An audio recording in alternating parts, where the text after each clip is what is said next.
Gaeilge rang a trí cethir seo Gaeilge don bhairt. Agus inniu tam scoil bheith fóin faoi cén dói chun litrear a scríobh. Anis, tá agam coideas módan am go chuir daoine teachtracht guithin nó riamhphost, ach in amana bé oribh litrear a scríobh. An coideas módan am béamsa I chur teachtracht mo guithin nó riamhphost, ach in amana bíon orm litrear a scríobh ag daoine fósta. So inniu bé muid ag fóin faoi cén dói chun sin a dhéanamh. Mar dúirt mé, in amana tá sin níos fearr litrear a scríobh na teachtracht nó riamhphost a chur, mar hampla nuair tá sibh níos sinne agus bhfuilimh post, in amana bé ormh litrear a scríobh ag an buanaisteoir, ag tuairt eolais faoi tain don buanaisteoir faoin post agus cén feadh go mé sé tiltte agat. Agus seo cod duine oireanta eile a scríobh muid litrear ag daoine, seo an cé ceann, nuair tá muid rá gur mé agat do dhaoine. Darna ceann, má tá muid ag dhéanamh conne.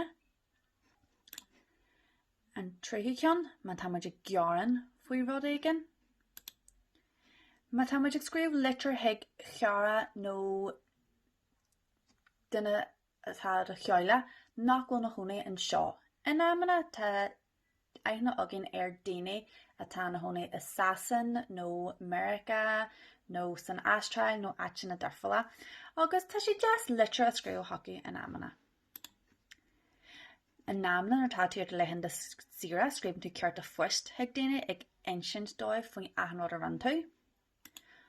Agus in amana scríobh muid litrear chun eolais a rint le daoine nó níos mó eolais a aghaidh uathu.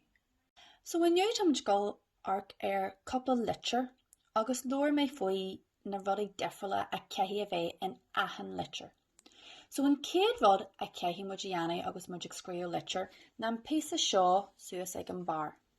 Agus an rud a dhéanamh muid sa píosa seo ná scríobh muid bhar ainm hain agus bhar seolú hain, agus seolú sin an áit ina bhfuil tú ar a cónaí. So, má arcam muid suas an seo dearann sé cinnín óir, so tá agam a leo sin go bhfuil cinnín óir ag scríobh an litrear seo. So cinnín óir, teacinn sa chill, tír I bhfad géin, agus seo a cód fóst. Agus tá agam go bhfuil sin a ainm agus an áit ina bhfuil sí ina cónaí a seolú. So sin an céad rud atá le déanamh in aithin litrear atá muid ag scríobh, ainm agus do cheolú. An sin héas faoi sin scríobh muid cén data scríobh tú an litrear. So tá agam ag arc ar seo gur scríobh cinnín óir an litrear seo inné ar an lún. So scríobh si a ainm agus a seolú, agus scríobh si data scríobh si an litrear. Sin na céad rudaí atá le déanamh. An sin má tar búnar. Má arcam muid ar seo tá sé an taobh seo don leathanna. De gra agus muid ag scríobh tosa muid ag an taobh seo, ach an ceithí an píosa seo bheith an taobh sin. An sin an céad rud eile atá le déanamh ná cén muid ainm an duine atá muid a chur an litrear hiige nó hiigi a scríobh. So bóga muid ag taobh seo don leathanna agus scríobh cinnín óir a Gaeilge bear. So tá an litrear seo hiig Gaeilge bear. Mána bhfuil an píosa sin ar an litrear, agus tagan an litrear seo hiig an te. Ní bheas ag Mommy bear, Gaeilge bear nó Baby bear cé leis an litrear. So sin a bhagó sé tágta go scríobh muid cé tá muid ag scríobh hiige. So scríobh cinnín óir a Gaeilge bear. Tá mé ag scríobh thugad chun gearan a dhéanamh faoin na ceithrithe atá I do cheomra sí. Níl siad compar da, agus fris ceann nuair a hí mé ar na máilimh. Hit mé agus gorta mé má chos. Sílim gur chuirdeid amid níos leidre a úsáid an céad ar eile. So inné dé scríobh a Gaeilge bear, sin an píosa is tábhachta don litrear mar sin an áit a chuireann tú an eolais. Tá an litrear seo scríofa igi mar bhfuil a hí gearan a dhéanamh. Agus sin an rud a rin sé sa píosa seo. Bhí sé gearan faoin na ceithrithe agus cén feadh a sigann sí nach bhfuil siad mé go leor. An sin an rud dearnach a rin sí ná an áit ó a scríobh ag deireadh an litrear mar ní cearta é. So an áit ó a scríobh sí ar dóid aon de jazz, scríobh sí mise le más cinnín óir. So mis le más sin dói aonta jazz hon ó a screw. Scríbh muid ó nuair tá muid scríú cearta, agus ní cearta é seo letter. Agus seo sampla de letter eile a tá scrífa, agus an céad rud a tá scrífa suas an seo na muintir catchling. So tás agam seo má letter scríb mise an letter seo. Bailile bhicúirtaí dura BT daithre 8 9 PL seo má cheolaí an áitina bhfuil mé má hónaí. So an céad rud a rimé cosla le cinní nóir scríb mé má aim agus má cheolaí. Agus an sin híos faoi scríb mé an data scríb mé an letter. So scríb mé an letter seo an 2 glas fí den céad fí ja fila fí sa chéan. Scríb mé seo inné. So cosla leis an céad letter tá aim, cheolaí agus data ag an taobh seo den lehanana.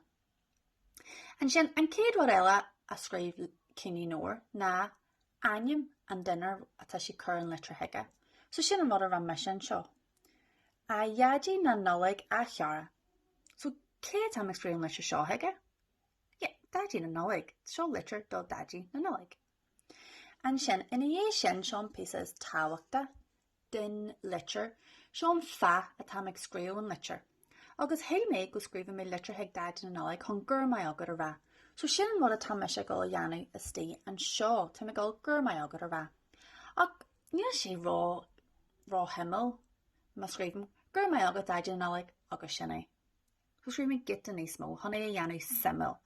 So scríb mé tá mé ag scríú hagad chun gur mai agad a rá as na brontanas deasa a dag tú dú ag an nollaig. Ní héadín é a chreidúint nar a tháinig mé iad go léir.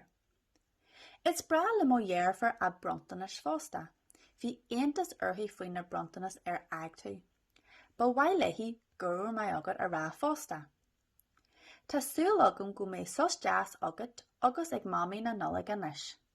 So is tíon sin scríb mé gur mai agad agus ó mó dhearfar. Agus scríb mé gite níos mó ólas fásta an as just gur mai agad a rá. An sin ag an déir an áit ó a scríú mar ní cearta é, scríb mé ar dóid jazz so an dóid scríb muid agus muid a scríú letrathe, scríb mise le más catchling agus mó aim. So tá aige cé a scríb an letter. Na seo obair an lá aniu. Seo letter a scríb góir mór faoin trúil dalba atá ag an dreithid. So an céad bhfuil a scríb sé na góir mór a aim agus a cheolaí an áitina bhfuil sé na chonaí. So tá sé na chonaí baile cosrúthain agus seo an cód foist. Sin hés faoi scríb sé an data, so scríb sé é ar an 6 fí den céad fí ja fila fí sa chéan. So scríb sé inniu é. Anis, tá seo an letter a scríb sé 8 1 2 3 tá 3 rud ar éiri. So bé ormh na facail ceart ó na boscaí a réanaí le churisteach. So, an céad rud na rud ar bíon. So in é dún scríb cé a scríú letter agus ceabhil siad na hónaí. Agus an data a scríb siad letter cé muid muí cé leis an letter cé tá muid ag scríú heige nó heici. So an seo tá sé ag scríú heig a muss ag scríú heig góir mór, muss ag scríú heig a cheara nó muss ag scríú heig dalba. Mai sef tá scríú heig a cheara. So bé ormh a cheara a scríú suas an seo. So a cheara. An rú farig ort riú. Tá farig orm. Tá trúil dalba ag an dreithid. Chur sé ogla ar má wamaí. Níl sé jazz. Chur stad leis an trúil cédé. Mas dús is muid a cheara hana féin.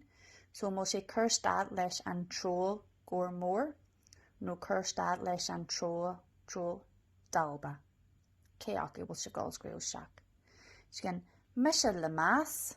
So an áit ó a scríú scríb sé é ar dóid níos deise. Mise le más cé góir mór a cheara nó dalba. So rinne an facail nó na facail ceart de scríos na háit na cearta.